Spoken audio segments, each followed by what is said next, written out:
ব্যাংকে নগদ টাকার সংকট কাটাতে টাস্কফোর্স গঠন করেছে বাংলাদেশ ব্যাংক। তারল্য সংকট কাটিয়ে দুর্বল ব্যাংককে সবল করতে কাজ করবে এই টাস্কফোর্স। এর সঙ্গে কেন্দ্রীয় ব্যাংকের সক্ষমতা বৃদ্ধি এবং অর্থ পাচার রোধে গঠন করা হয়েছে আরও দুটি টাস্কফোর্স। সুশাসন প্রতিষ্ঠার স্বার্থেই এই উদ্যোগ বলছে বাংলাদেশ ব্যাংক। আরও জানাচ্ছেন রেজা খান। বিগত ১৫ বছরেরও বেশি সময় ধরে ব্যাংকিং সেক্টরে চলা লাগামহীন দুর্নীতি ও অনিয়মে রুগ্ন হয়ে পড়েছে বেশ কয়েকটি ব্যাংক। বিতর্কিত এসালম গ্রুপের নিয়ন্ত্রণে থাকা বেসরকারি খাতের ন্যাশনাল, সোশ্যাল ইসলামী, ফার্স্ট সিকিউরিটি ইসলামী, ইউনিয়ন ও গ্লোবাল ইসলামী ব্যাংকে দেখা দিয়েছে তীব্র তারল্য সংকট। এই পরিস্থিতিতে ব্যাংকে নগদ টাকার সরবরাহ বাড়িয়ে সংকটমুক্ত করতে বিশেষ টাস্কফোর্স গঠন করেছে বাংলাদেশ ব্যাংক।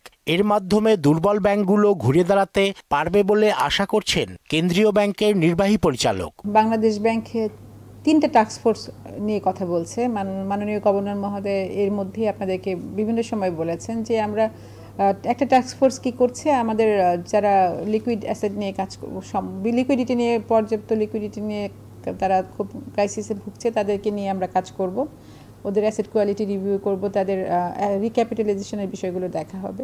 এর সঙ্গে পতিত সরকারের স্বেচ্ছাচারিতায় অনেকটাই ভেঙে পড়েছে বাংলাদেশ ব্যাংকের পরিচালনা কাঠামো।